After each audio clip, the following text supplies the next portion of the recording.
Guru kita Bapak Dr. Andes Haji Zuhri Yakub Falatafadhol. Allahumma shalli alaihi.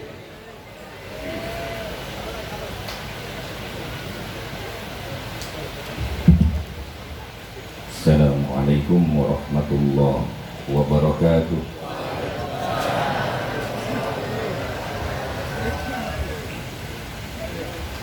Alhamdulillah,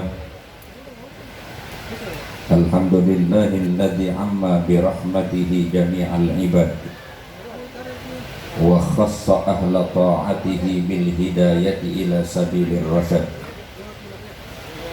Ashhadu an la ilaha illallah wahdahu la syarika lah, syahadatan adakhiruha liyaumil ma'ad.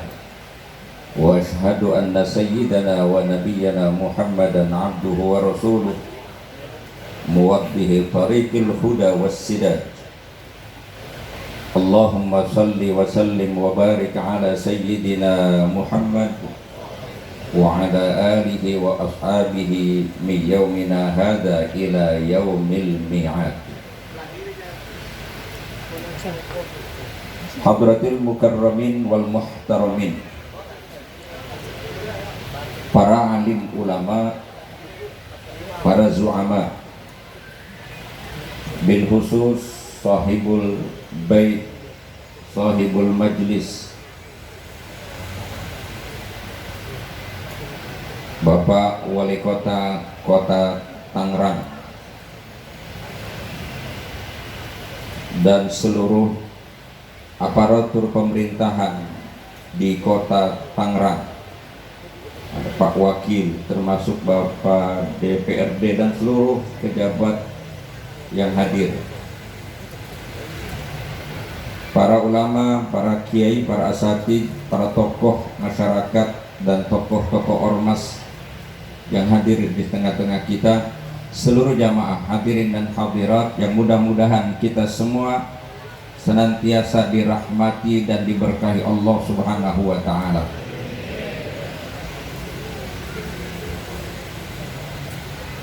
Saya tadi tanya sama Sohibul Wasilah, di tema ngajinya apa?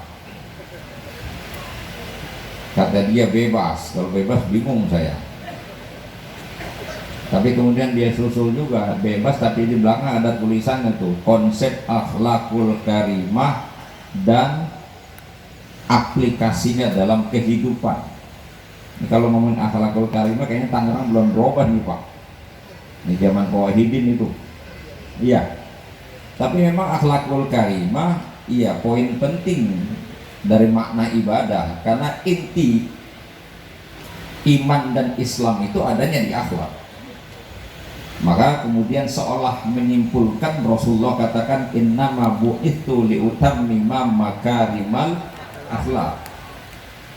Dan kalau ngomongin akhlak, kan saya mah disuruh ngomongnya konsep akhlak ini. Dan ntar nerapin mah balik masing-masing aja. Penerapannya kembali pada diri kita masing-masing. Lalu ngajar ya konsep. Makanya ada yang ngajar, ada yang belajar, gitu. Ada yang ngajarin, maksudnya nunjukin. Orang nunjukin kan belum tentu udah pergi duluan Pak. Beda dengan mursyid. Kalau mursyid itu bimbing, dia mau udah nyampe, jadi orang dibimbing di sana. Harus kelas mubalik mah penceramah, ngunjukin.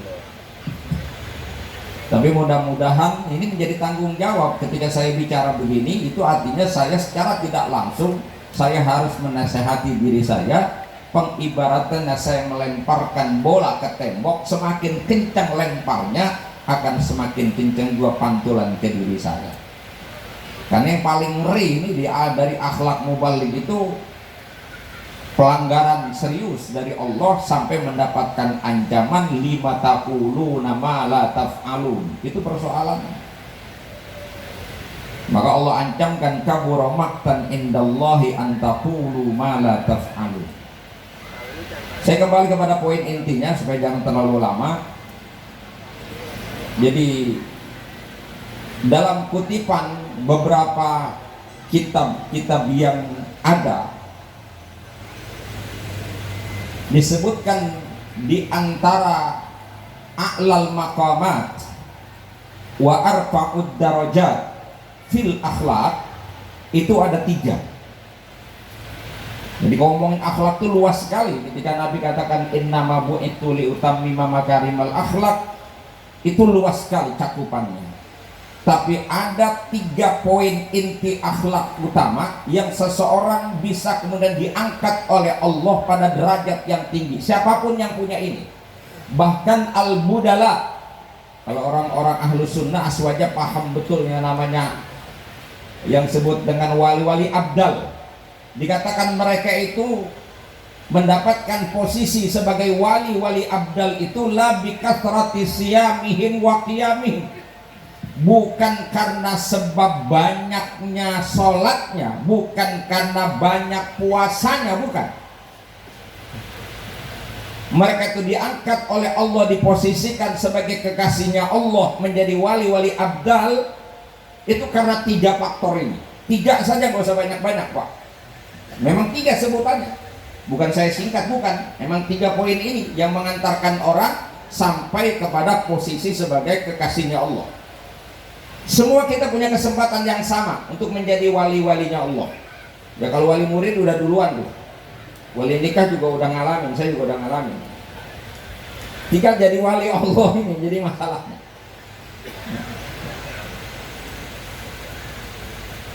Itu disebutkan tuh la bi kasrati salatihim wa la bi kasrati qiyamihim wa siyamihim, bukan karena banyak bangun malamnya, bukan karena banyak puasanya. Ini juga kabar gembira, tapi bukan, jangan salah paham nanti yang nggak rajin sholat malam, nggak rajin puasa bilang wah ini gue seneng nih jadi wali tanpa puasa tanpa sholatnya asik ini. Ya kalau masalah mereka mah Pak nggak usah ditanya, masalah banyaknya sholatnya, bangun malamnya, puasanya. Artinya yang menghantarkan posisi mereka pada posisi terhormat dan tertinggi itu bukan itunya Pak, tapi 3 hal pokok. Yang pertama sakhawatun nafs namanya. Sakhawatun nafs itu secara harfiah artinya kedermawanan jiwa. Memiliki jiwa yang dermawan, jiwa yang peduli, jiwa yang memiliki sifat sense of crisis, kata orang Pandeglang.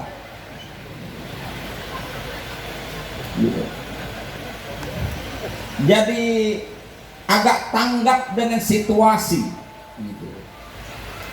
nggak bebel. Jadi memiliki respons yang baik terhadap situasi di mana dia harus berbuat baik. Jadi memiliki sakhawah namanya. Sakhawatun nafsi itu memang harus menjadi ciri setiap muslim sebenarnya. Ini berdasarkan sabda Nabi, la yajtami'ul iman wal bukhlu fi qalbi mu'minin. Tidak akan berkumpul yang namanya iman dan bakhil di dalam hati seorang yang mengaku dirinya beriman.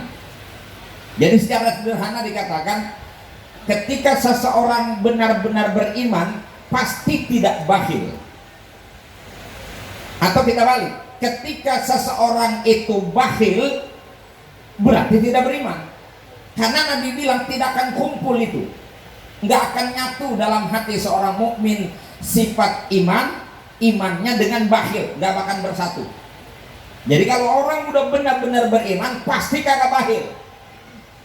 Cuman masalahnya dalam hidup sehari-hari ini aplikasinya kita tes. Ada nggak orang beriman pelit? Banyak jawabannya. Jadi kalau Nabi bilang tidak akan berkumpul iman dan bakhil, ketika kita melihat kenyataannya ada orang yang mengaku beriman, bahkan udah bolak-balik Mekah, tapi hidupnya masih pelit, medit, kikir, korek, kita tidak katakan dia tidak beriman. Yang pasti imannya bermasalah. Begitu, kalau kita begitu ya kita yang kena. Siapa ada ini termasuknya ngomong. Dan jangan dibilang orang sikapnya syahih, bakhil itu sekedar sederhana persoalan, nah enggak, itu berat itu dalam Islam, itu pelanggaran serius itu.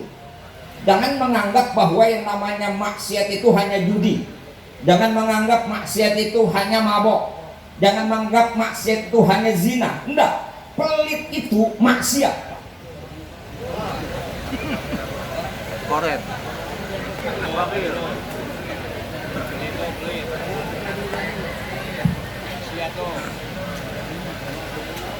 Makanya ini yang harus kita ubah nih.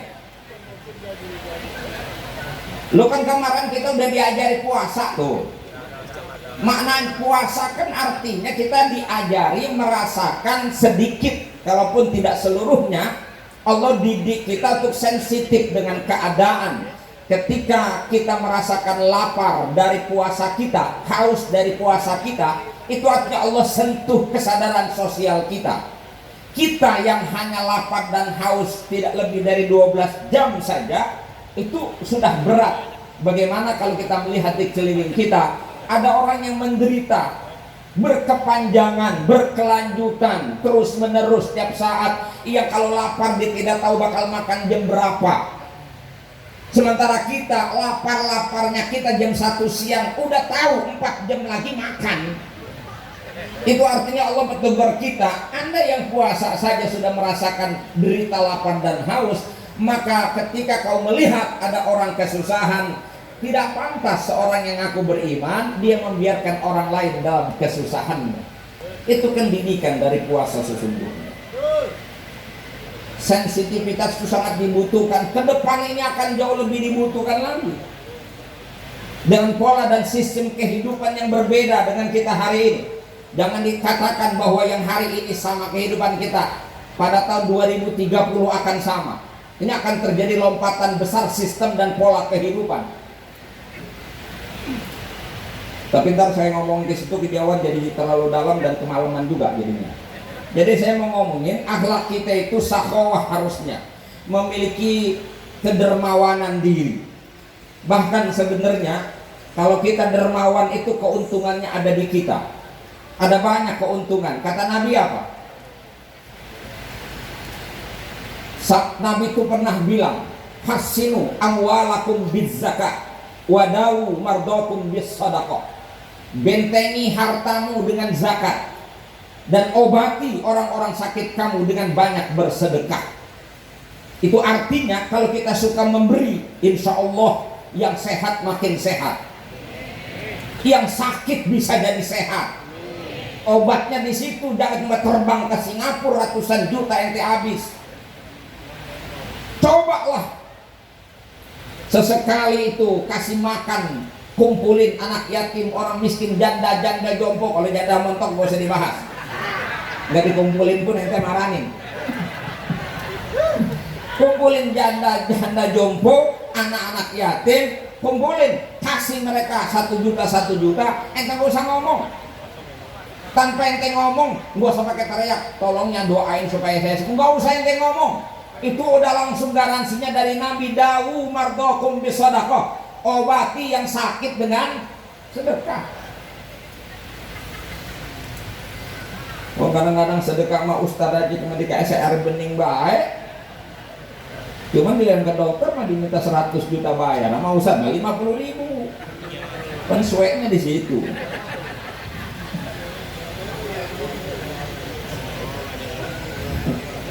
Jangan tibang air doang sih. Ente ngelihatnya airnya hari itu, tapi itu air disembur sama kiai. Ya tapi tibang nyembur doang masih pakai jutaan. Belajarnya lama. Riadohnya capek kiai. Besok lu balik lagi nggak baik, pelit.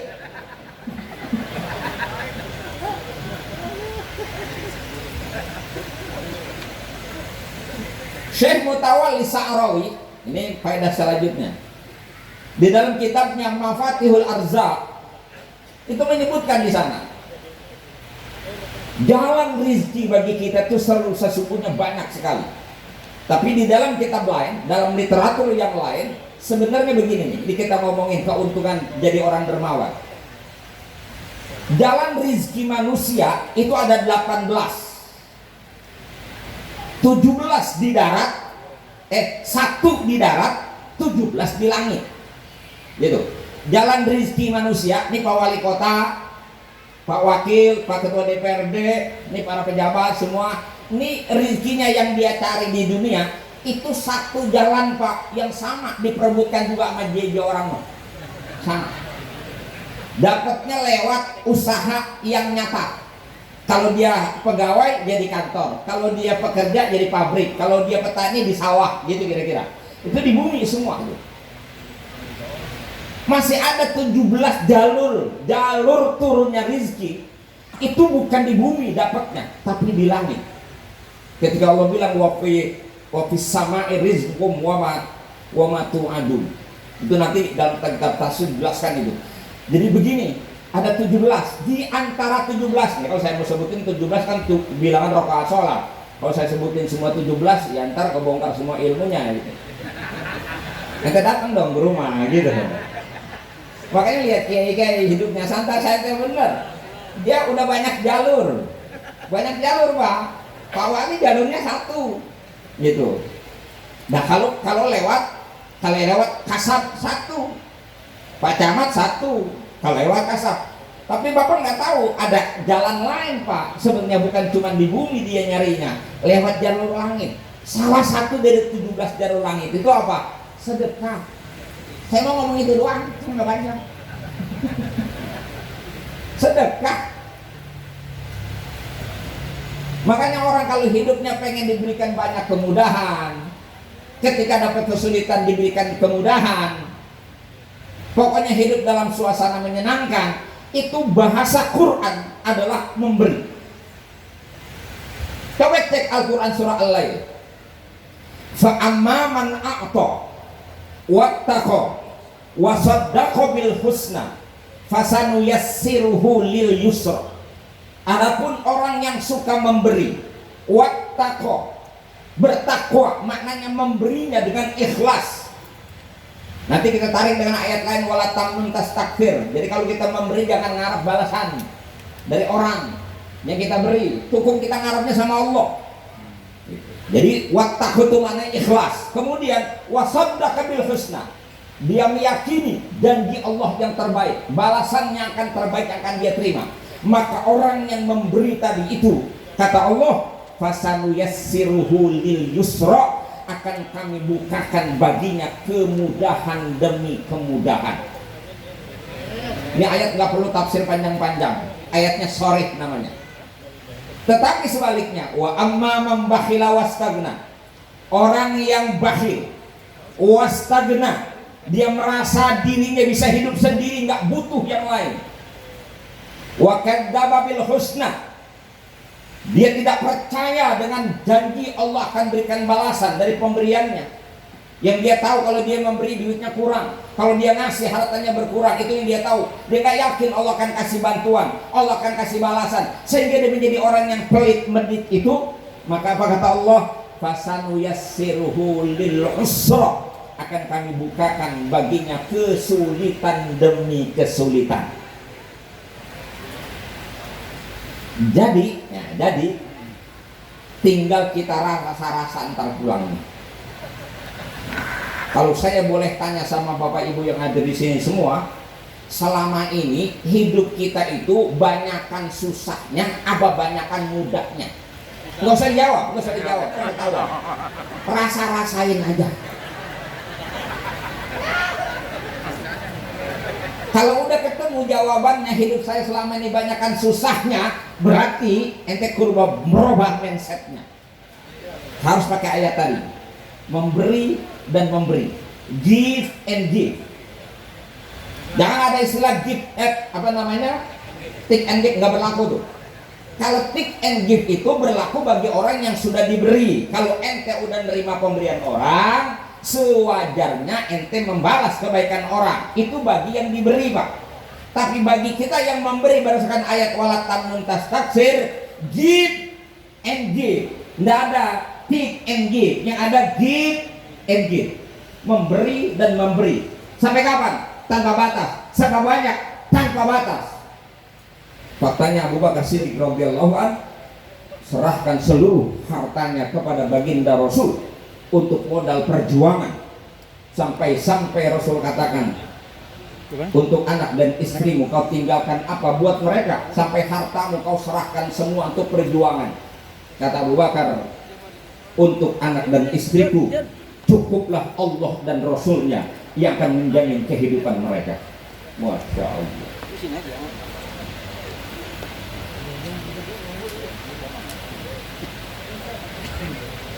Tapi kelas kita mah nggak usah kayak Abu Bakar, dan nggak usah.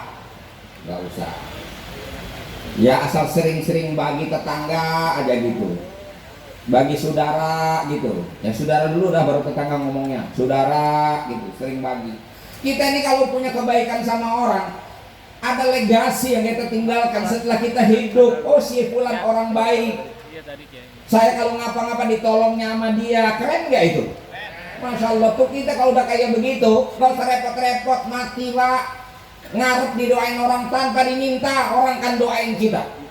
Tapi kalau kita nggak punya legasi, kita nggak punya kebaikan yang bisa ditiru, yang tidak ada yang mensimbolkan kebaikan kita, bahkan yang kelihatan jeleknya saja, mohon maaf, jangan nunggu mati ngundang orang supaya didoain. Masih hidup saja nggak jarang disumpahin mati sama tetangga.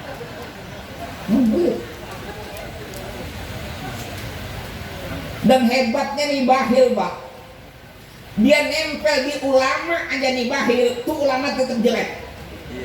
Sebagus-bagusnya ulama kalau bakhil tetap jelek. Sebagus-bagusnya orang ahli ibadah kalau pelit tetap bilang jelek. Sesering-seringnya orang ke Mekah, tapi kalau pelit tetap kiai jelek. Tetap tuh pelit tuh, nempel kemana aja orangnya jadi jelek. Tapi kalau pemurah, baik hati, suka memberi, itu nempelnya di penjahat aja jadi bagus tuh penjahat. Dia mah preman baik. Betul nggak? Padahal dia preman, tapi orang bilang dia mah preman juga sering bagi orang. Keren nggak? Daripada Kiai pelit, mampus Kiai begitu.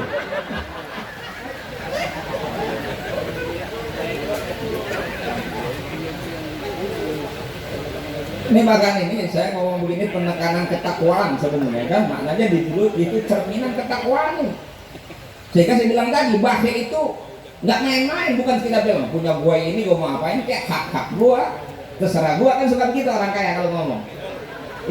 Itu orang kaya jalan nerakanya itu pelit itu. Kalau kita aja kalau nggak percaya tadi ayat yang tadi itu. Fasan yasiruhul usra kan yang nggak percaya. Kenapa? Wa may yughni anhu maluhu idza taradda. Orang kalau udah mati, bandanya nggak ada gunanya buat dia. Inna alaina lal huda wa inna lal akhirata wal huda. Kata Allah, fa andartukum naran talazza. Aku peringatkan kamu akan api neraka yang apinya menjilat-jilat. La yaslaha illal ashqa. Tidak akan masuk ke dalam neraka kecuali orang-orang yang merugi. Siapa? Alladzi kadzdzaba wa tawalla. Orang yang mendustai dan dia berpaling dari kebenaran itu. Yang berpaling, yang tidak mau menerima prinsip kebenaran. Wa sayujannabuhal atqa, dan akan kami jauhkan dari neraka itu hamba-hamba yang bertakwa. Siapa yang dikatakan bertakwa di ayat ini? Alladzi yu'ti malahu yatazakka, orang yang suka memberikan hartanya kepada orang lain dan orang yang selalu mensucikan dirinya. Artinya yang pelit, medit, kikir, korek terbuka. Itu neraka. Jadi kalau pengen ditutup pintu neraka, tutup dulu pelitnya sekarang. Gitu ayatnya. Satu. Udah cukup? Lanjut. Satu, ketiga. Yang kedua. Ntar ngajarin tempat lain. Ini masing-masing aja pak. Jadi ada buahnya, kita ibadah puasa, kita haji, ada buahnya. Tahu nggak tuh? Ketika menjelaskan makna haji mabrur, kita juga sampaikan al-hajjul mabrur laisa lahu jazaun illal jannah. Haji mabrur itu nggak ada pantasan, nggak ada balasan yang pantas buat dia kecuali seolah-olah surga udah digenggam tuh masih haji mabrur. Yang jadi masalah standar mabrur itu apa? Nah, maka kita ketemukan ada riwayatnya disebutkan Rasulullah yang mabrur itu adalah orang-orang yang it'amut ta'am walimul karam, orang yang suka ngasih makan orang yang suka memberi kepada orang.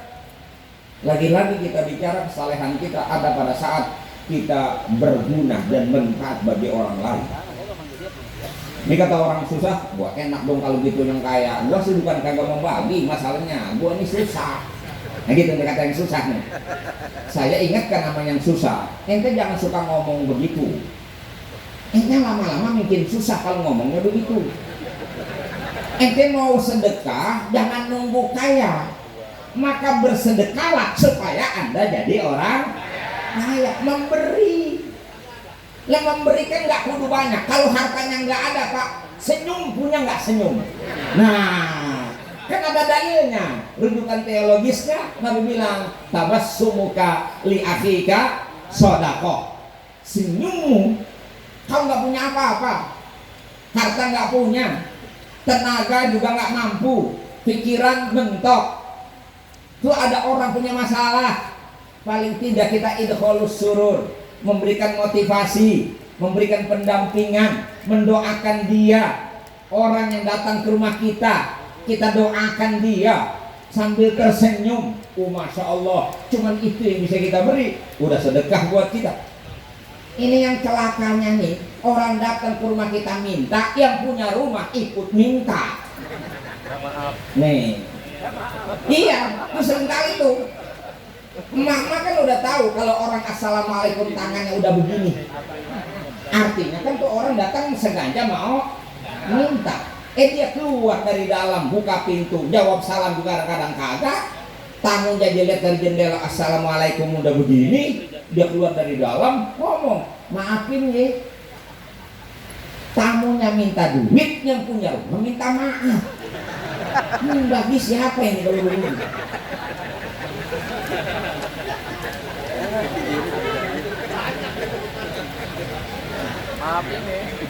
Saya terap di rumah tangga saya, ini ajaran dari bapak saya.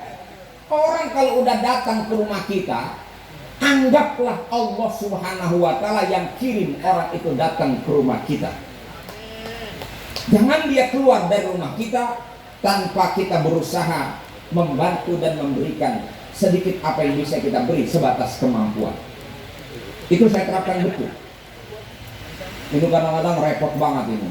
Fad, itu orang tukang minta-minta, sebenarnya mah tuh saya baca katanya di koran, saya baca tuh di medsos, rumahnya di kampung mewah-mewah, sawahnya banyak, itu mah di sini dia belaga-belaga doang minta. Sebenarnya kayak Anda daripada kita. Kata saya, lu baginya berapa sih? 2.000. Masa dia 2.000 aja lu pengen nyelidikin orang ke kampung-kampung? Pelit amat sih. Lu udah kasih aja. Ini ada Basnas, mana Basnas? Orang Basnas tahu betul, paham betul Pak. Itu namanya amil. Kita baca dalam kitab fikih. Ketika ada orang datang dengan menunggang onta merah, kuda belang, datang kepada amil zakat, dia menyatakan ana miskin, maka amil zakat boleh berikan harta itu kepada orang yang naik mobil mewah. Artinya orang kalau udah datang minta, gitu, itu orang susah udah gitu aja udah. Jadi bahasa saya nih sekalian mukul kita juga, supaya besok kita jangan suka datang ke rumah orang minta, itu maksud saya. Pokoknya siapa saja kalau udah datang ke rumah orang minta, itu namanya orang miskin. Termasuk minta sembako. Kenapa masyarakat begitu Pak? Kadang-kadang sama pemerintah mah sengitnya minta ampun, bila ada sembako mah daftar. Hobinya nerima bukan memberi. Ini penyakit kita. Padahal dalam Islam standar orang bertakwa itu memberi Pak, bukan menerima. Cek aja Quran. Ketika Allah menyandarkan Al-Quran itu hudan lil muttaqin, Allah sebutkan tuh siapa orang bertakwa itu di ayat 3 Al-Baqarah. Alladzina yu'minuna bil ghaib wa yuqimuna shalah wa mimma razaqnahum yunfiqun. Menginfakkan hartanya berarti menerima pemberi. Beri. Nggak cukup di situ, buka lagi Al-Baqarah 177. Ketika Allah katakan orang yang disebut dengan albir, ya, laisal birra an tuwallu wujuhakum itu dari 5 poin penjelasan standar orang bertakwa. Ya. Man amana billah wal yaumil akhir wal malaikati wal kitabi wan nabiyyin. Yang kedua, wa atal mala ala hubbihi dawil qurba wal yatama wal masakin wa ibnas sabili wasailina fir riqab. Udah bergeser tuh di ayat ini. Tadi di Al-Baqarah ayat 3 memberi itu urutan nomor 3. Beriman kepada Allah, taat ibadah, bersedekah.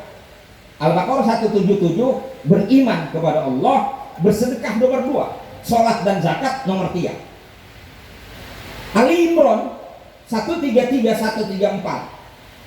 Ketika ayatnya kita baca wasari'u ila magfiratin min rabbikum wa jannatin 'arduha as-samawati wal ardh uiddat lil muttaqin. Surga itu disiapkan bagi orang yang bertakwa. Siapa yang bertakwa yang menjaga surga? Alladzina yunfikuna fis sarra'i wad dharra. Orang yang suka memberi, ngasih.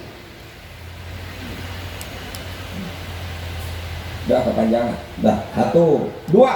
Akhlak yang mulia itu salamatus sadar. Nih, hati yang bening, jiwa yang lapang. Lapang, dia punya dada, suka memaafkan, suka memberikan kebaikan.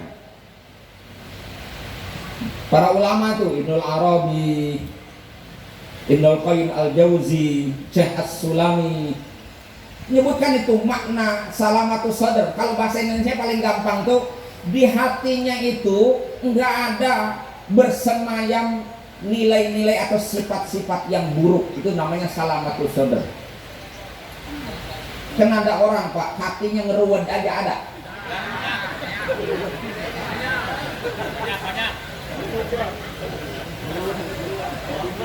Coba nanti buka di rumah di Al-Quran. Ketika Allah menyebutkan karakter manusia yang terbaik di muka bumi ini, umat Nabi Muhammad, yaitu muhajirin di ayat 8, ansor di ayat 9, di ayat 10-nya walladina ja'u min ba'dihim. Itu kita semuanya, generasi yang datang sesudah generasi muhajir dan ansor.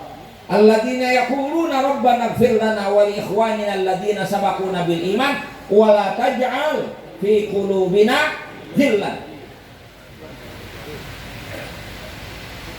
Orang yang di hatinya nggak ada ghil, nggak ada dengki, nggak ada dendam, nggak ada marah, sehingga memandang sesuatu itu dengan optimis.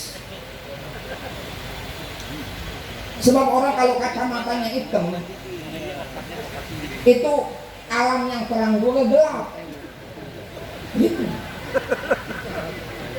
Tapi kalau kacamatanya bening, itu jelas masalah yang gelap yang mana, yang gitu. Tapi kacamata hitam semuanya jelek gitu. Makanya di sini hanya hati. Nih hidup kita juga suka terganggu dengan hati kita, Pak. Masalahnya kita ini udah berhak jadi orang bahagia dalam kondisi hidup kita kayak apapun. Jangankan para pejabat ini, ya, yang mereka punya uang, mereka punya kehormatan, dimuliakan. Kita rakyat jelata sudah berhak bahagia asal mampu menata hati sebenarnya. Cuman masalahnya kita ini suka kagak hidup menata hati. Orang susah bahagia kalau punya 3 nih. Ini salah satunya nih dalam pergaulan kita sekarang yang populer. 3 aja nih, kita beresin hati kita, kita buang nih 3 ini, insya Allah damai hidup kita. Pertama, jangan suka sibuk sama nasib orang. Ini kan suka sibuk aja sama nasib orang, padahal Allah udah bilang nahnu qasamna bainahum ma'isyatahum fil hayatid dunya. Kami udah jatah. Ini Pak Zarudin jadi wali kota, udah ada catatannya di Lauhul Mahfuz. Pak Mariono jadi wakil, udah ada bagiannya. Ini kepala DPR jadi bagiannya. Semua saya dijatah jadi mubalik, udah ada bagiannya. Jangan pakai sibuk ngeliat nasib orang. Lah Ustadz sama Ustadz kadang-kadang sibuk juga. Dia kan kayaknya ngajinya kagak seberapa itu, tapi romannya kok laku banget ya. Malah nggak beres itu. Betul. Emangnya ngatur nasib ente? Allah, gitu aja udah. Jadi jangan sibuk sama nasib orang. Yang kedua, jangan suka sibuk sama dosa orang.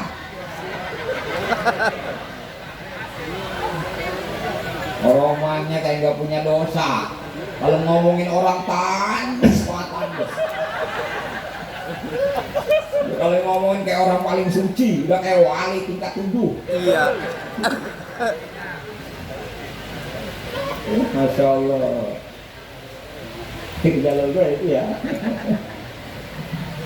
Harusnya kan kita kalau mau ngomongin orang malu. Ini dalam perspektif tasawuf, ketika kita melihat ada kelakuan orang yang nggak baik, kelakuan orang itu salah menurut kita, itu artinya Allah sedang tunjukkan sama kita sesuatu yang nggak baik. Paling tidak Allah udah warning kita, kau jangan lakukan perbuatan itu. Kan kau nggak suka perbuatan itu, jangan kau lakukan. Itu kalau kita belum pernah ngerjain itu. Tapi kalau kita udah pernah ngerjain yang kayak dia kerjain, kata Allah apa? Bagus apa jelek tuh? Jelek, lu juga jelek. Gitu maksudnya. Maka lu beresin diri lu. Iya. Gitu. Aduh. Ngaca, makanya al-mu'min mir'atul mu'min. Orang mukmin itu adalah cermin bagi mukmin yang lain. Saya punya quote nih, ada quote saya begini. Gimana? Idza ra'aita nafsaka 'alal haq, dalam bahasa Arab saya buat. Idza ra'aita nafsaka 'alal haq fas'alillah al-qabul wa thabat 'alaih. Jika kau melihat dirimu dalam kebenaran, kamu gak usah bangga merasa paling benar. Kamu gak usah bangga merasa orang yang paling soleh. Cukup kau minta sama Allah, kebaikan dan kebenaranmu diterima oleh Allah, dan Allah mantapkan kamu dalam kebenaran. Masya Allah. Ya, Tetapi wa idza ra'aita ghairaka 'alal batil. Ketika kau melihat orang lain dalam kesalahan, orang lain menurut pandangan kita dia keliru, dia salah. Fas'alillah, maka mintalah kepada Allah al-maghfirah, mintakan ampunan bagi orang itu, ya, wal hidayata lahu, mintakanlah petunjuk Allah untuk dia agar dia mendapatkan kebenaran. Keren nggak begitu? Keren ngomongnya Pak. Ngelakoninnya ada ribet. Ini hati mesti ditata. Ayatnya udah begitu, walakat alfi qulubina ghillan. Kalau masih ada ghil, kita belum bisa nyampe pada ayat 10 surah Al-Hasr itu. Apalagi nanti bersanding dengan para sahabat. Masya Allah, orang yang punya makom mulia, muhajirin dan ansor. Kita bisa. Kan doa kita wa al-hikna bis-solihin, itu bisa. Tapi syaratnya buang dulu ghil. Hati yang bengkok aja bengkok. Romanya ribet aja ribet.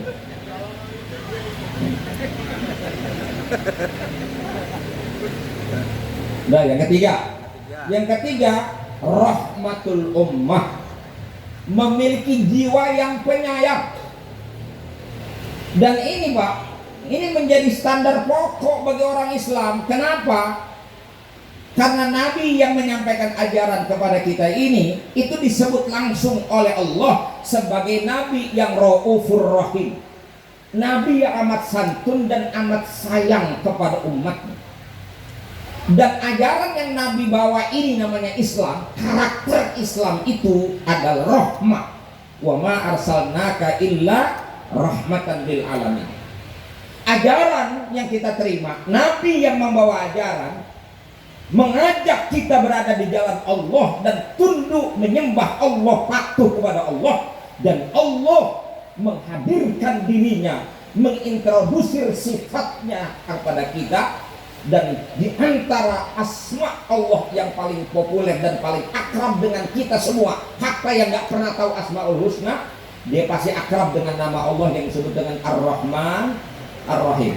Tuhan Allah yang pengasih dan jadi artinya seorang mukmin yang bertuhankan Allah yang pengasih dan penyayang, bernabi dengan nabi yang penyayang, berperadaban dengan peradaban Islam yang penyayang, lalu kita berperilaku sebagai orang yang selalu benci dan marah, mengembangkan adawah wal baghdha, permusuhan dan kebencian, apakah masih layak kira-kira kita ini mengaku sebagai umatnya Nabi?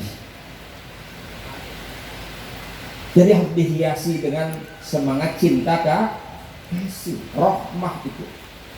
Nah, ini rahmah ini semakin hari semakin memudar dari kehidupan kita. Dalam pergaulan anak sekolah kita sering mendengar ada yang namanya bully membuli, Pak. Itu nggak terjadi kalau orang punya rasa kasih sayang. Orang tua, wali murid sama guru, woi, sampai lapor melapor, itu nggak akan terjadi kalau ada kasih sayang. Sampai di rumah tangga, apa yang disebut dengan KDRT, kekerasan dalam rumah tangga. Ada seorang istri yang sampai babak belur, ditampol sama lakinya, ditampol lain, digigit lain, dimaki-maki lain, zohiran wa batinan. Wih, masya Allah, itu nggak terjadi kalau ada rasa kasih. Buktinya waktu pacaran dibelai-belai, kok sekarang ditoyor. Kemarin bilang aku tidak bisa hidup tanpa kamu, kok sekarang bilang gua nggak mau hidup sama kamu. Nah, hilang ini. Ada laki-laki yang babak belur, sakit hati babak belur, dipukul, diomelin sama bininya, suek itu bapak. Apes mana? Wah, nah ini mah ada nggak kira-kira? Nah, itu maksud suek itu.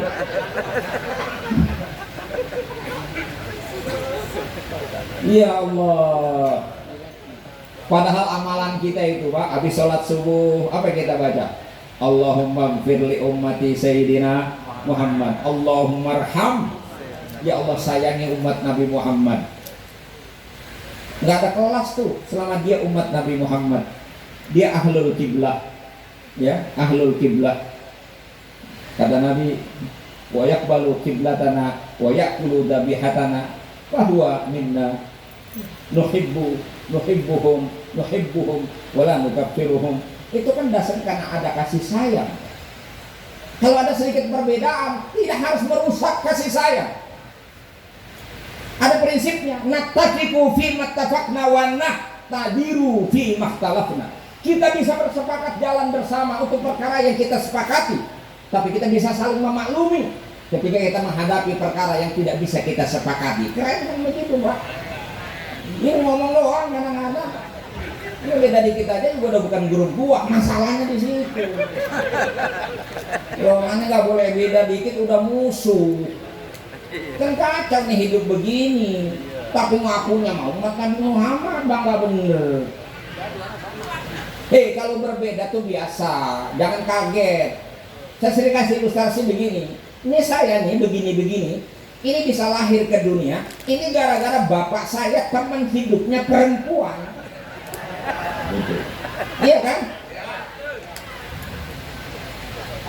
Pak Wali, Pak Wakil, Pak Ketua Dewan bisa lahir ke dunia, ini gara-gara teman ibunya, teman hidup ibunya itu laki-laki.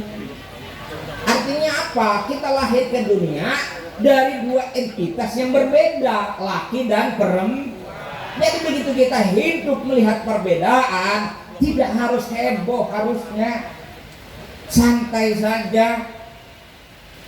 Ini yang lucunya ada kelompok yang aku paling bener, romanya udah megang kunci surga, pokoknya kagak akur sama dia, suruh minggir ke neraka semua. Gimana? Padahal masalah itu nggak bisa dinafikan, pasti ada perbedaan penafsiran. Sementara ukhuwah itu perintahnya qat'i dalam Al-Quran. Masalah far'i, furu' dikedepankan, lalu mengorbankan dan merusak prinsip yang disebut utama itu, yang qat'i, itu nggak realistis. Itu masalahnya. Biasa aja. Kemarin saya ngasih penggambaran di kalangan teman-teman NU. Ini kan kadang-kadang kita saking kolotnya sama Syafi'i, Begitu sembahyang kita pakai kunut, sebelah kita kagak kunut, romannya kita bilang bukan guru gua. Padahal orang NU ngaku 4 imam madhab, lo yang kagak kunut kan Hanafi. Masih ahli sunnah enggak? Ahli sunnah. Cuman rasanya karena kita hidup di lingkungan Syafi'i yang belangkotan kunut, jadi ketika ada yang kunut dia bilang itu mah bukan grup kita. Grup sono yang kebangetan ketat pakai teks, yang kata Nabi kalau kakimu apa namanya mengisbal, jadi nggak boleh menjulurkan celana pakaian di bawah mata kaki, dia harus di atas mata kaki. Ini yang benar. Kalau yang sampai isbal itu berarti kagak benar, bukan grup kita. Dia timbang begituan doang.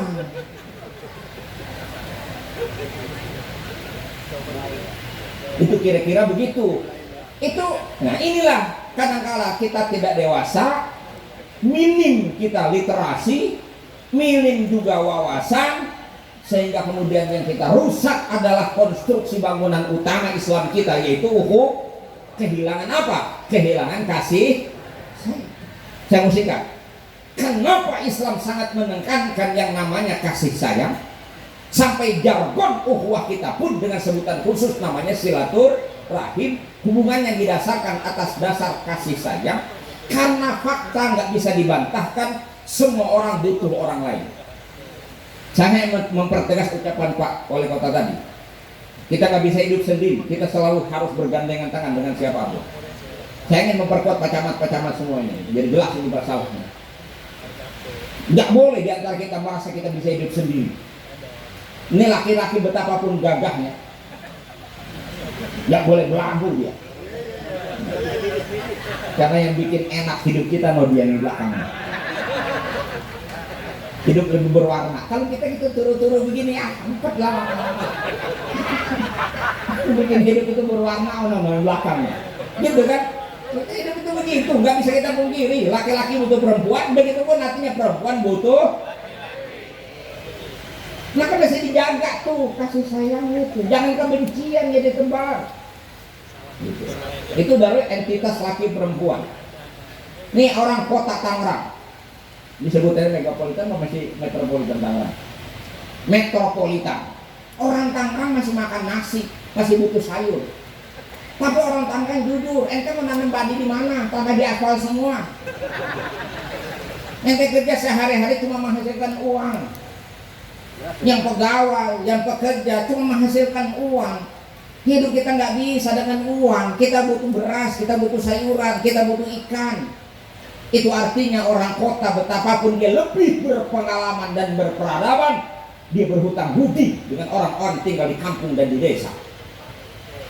Maka terjadi hubungan simbiosis mutualisme antara yang di kampung yang punya beras dan punya sayuran. Karena kenyataannya dia juga nggak bisa hidup hanya dengan beras dan sayuran.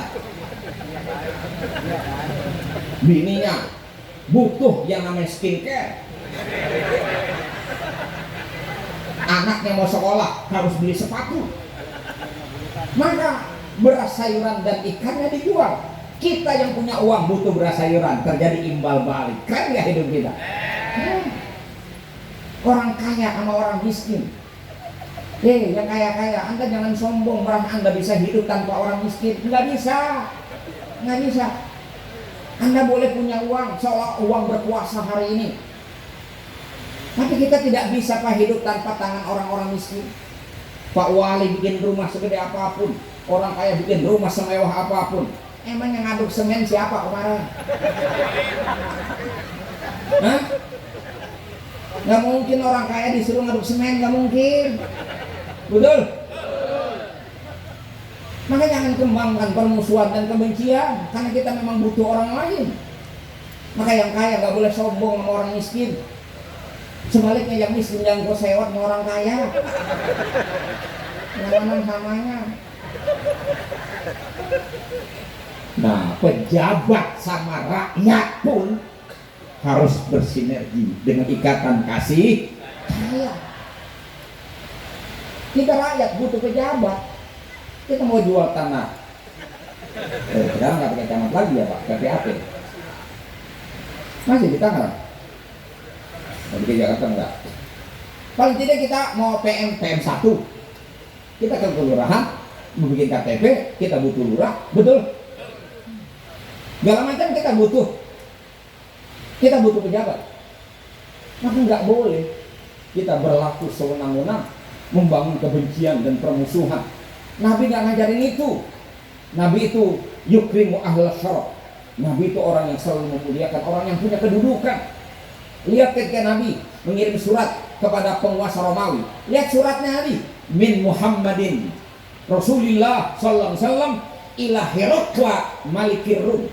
Ini surat dari Muhammad Rasulullah dikirim untuk Heraklius, penguasa Romawi. Disebut rajanya. Diakui. Begitu Nabi kita. Ketika Futuh Mekah, Nabi ingin menaklukkan Mekah. Penguasa dan pemimpin tertinggi satu Abu Sufyan. Abu Sufyan sedang ketakutan dan dia menjaga harga dirinya. Nabi tahu persis apa yang dilakukan oleh Nabi. Nabi membuat pengumuman, siapapun yang masuk ke Masjidil Haram aman, dan siapapun yang masuk ke rumah Abu Sufyan aman. Dihargai Pak ketokohannya Abu Sufyan, padahal musuh saat itu. Jadi gak benar kalau kita membangun kebencian dengan siapapun, dan masuk rakyat gak boleh membangun kebencian, apalagi merusak trust masyarakat yang bisa mengundang chaos. Harus menjaga sama-sama ketertiban ini. Begitupun pejabat, jangan remehkan rakyat. Gitu. Ente jadi lurah, kan ada rakyat. Coba rakyat yang gak ada kebunnya kosong. Ente memiliki jangkrik di situ. Iya lah, bukan ngomong kebunnya kosong, ini gak ada orangnya kosong. Punya pejabat untuk rakyat untuk pejabat. Makanya doa yang maksud itu kan kita selalu minta datangnya pemimpin, ya Allah wala tusallit alaina man la yakhafuka wa la yarhamuna. Kita kepengen, ya Allah jangan kau kuasakan kepada kami pemimpin yang tidak takut sama engkau dan tidak sayang sama kami. Kan begitu dalil. Sampai namanya orang sakit sama orang sehat saling butuh. Yang zahir yang nampak hanya orang sakit butuh dokter. Padahal siapa bisa bantah kalau dokter butuh orang sakit? Dokter itu bisa beli mobil gara-gara orang sakit. Hah? Dokter itu bisa bangun rumah gara-gara orang sakit. Bayangin kalau dokter tengah malam doa, doanya minta ditambah rezeki, coba. Yang doa dokter itu kalau diijabah itu bisa makin banyak yang sakit itu. Begitu. Makanya saya kadang-kadang dapat berita dokter sewenang-wenang mengabaikan orang sakit seolah nggak ada masalah, padahal kita udah empot-potan, orang udah histeris kayak begitu, dicuekin aja gara-gara belum ada duitnya. Hello besti, nggak bisa begini. Misal menghargai, sampai yang namanya orang hidup sama orang mati masih punya relasi aktif. Orang mati nggak bisa mandi, mesti dimandiin. Orang mati nggak bisa bungkus sendiri, kudu dibungkusin. Orang mati nggak bisa jalan ke kuburan, mesti digotongin. Orang mati nggak bisa gali kubur, dan mesti digaliin. Udah digali nggak bisa masuk, mesti dimasukin. Itu dari mulai yang mandiin, yang bungkus, yang gotong, yang gali, yang nguburin. Saya pastikan itu semuanya orang hidup. Benar? Betul? Artinya orang mati butuh orang. Makanya kita bilang orang tua kita hidup tuh jangan macam-macam, jangan brengsek. Kalau biar mati juga pasti menggotong orang lain, kan gitu. Nah, kita mesti ingat itu. Tapi kenyataannya kan yang butuh bukan cuma itu Pak. Ternyata ada banyak orang hidup butuh orang mati. Di antaranya tukang gali kubur. Dia semakin banyak yang mati, semakin bagus. Yang kedua, tukang kain kapan. Coba tukang kain kapan bayangin dagang di pasar seminggu kagak ada yang mati, awet semua. Bayangin dong. Ustaz juga alhamdulillah. Kalau ada orang mati mah selain majlis taklim rutin, kalau ada yang mati 3 hari Ini baru 3 hari dan ada yang berkat. Hari keempat ada lagi tetangga sebelah mati lagi, menyambung. Membaca realitas ini akan menjadi rasional, masuk akal ketika Nabi kita katakan kepada kita, la tahasadu, wala tabaghadu, wala tadabaru, wala tajassasu, wala tahassasu, wa kunu ibadallahi ikhwana. Jangan saling dengki, jangan saling marahan, jangan saling menjauh, jangan saling ngorek-ngorek salah orang, jangan suka ngamat-ngamati persoalan orang. Jadilah kamu hamba Allah yang bersaudara. Begitu sabda baginda Rasul sallallahu alaihi wasallam. Jelas? Paham? Terima kasih. Wassalamualaikum warahmatullahi wabarakatuh.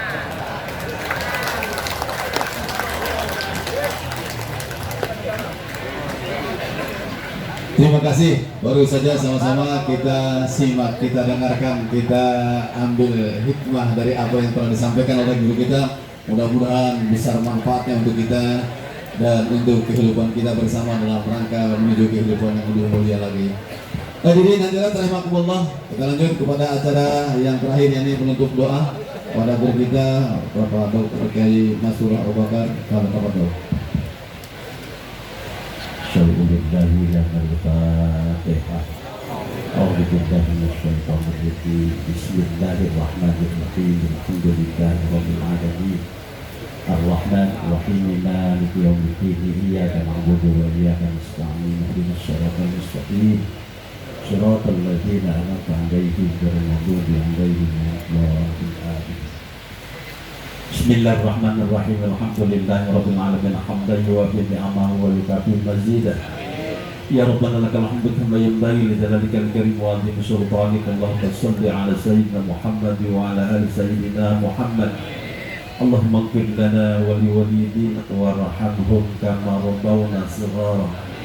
Allahumma innaka ja'alta fi haqqi suratil Fatihah shifaan liman qara'aha walim qariyatan lahi al-fashifa wal-badawa wal-barakah wal-barahmah wal-ni'mah wa al-salam wa sammaytaha ala lisani nabikal karim al-mu'immata ta'amal sayyid khalidarin wa tafi'ata tatwa'na kulla su'i wa baliyatu wa taqdi hakatina ifada anta bihatil fakri wa dain subhanallah nabisan kuliman yun subhanallah mufaridan kulim mahdun subhanallah manjala fazali nahu binal fanur subhanahu yaqadu amra bainama yaqullahu bayatun rabbana anfa'na bima 'allamtana rabbana 'allimna ma yanfa'una rabbana faqih wa faqih ahlan wa farabatil lana fi dinina rabbana wafiqna wa fiqhum lima tartadi qawla wa bil karima warzuqil kulla halalan daima rabbana atina fid dunya hasanah wa fil akhirati hasanah wa qina adzabannar. Wassallallahu ala sayyidina Muhammad wa ala alihi wa sahbihi ajma'in. Subhana rabbika rabbil izzati amma yasifun wa salamun alal mursalin walhamdulillahi rabbil alamin. Terima kasih. Baru saja sama-sama kita aminkan doa yang dipimpin oleh guru kita. Mudah-mudahan Allah Subhanahu wa taala ijabah dan Allah Subhanahu wa taala mengabulkan segala apa yang kita niatkan, khusus kota kita, kota Tangerang, mudah-mudahan menjadi kota Tangerang yang berkah, yang aman, nyaman dan selamat.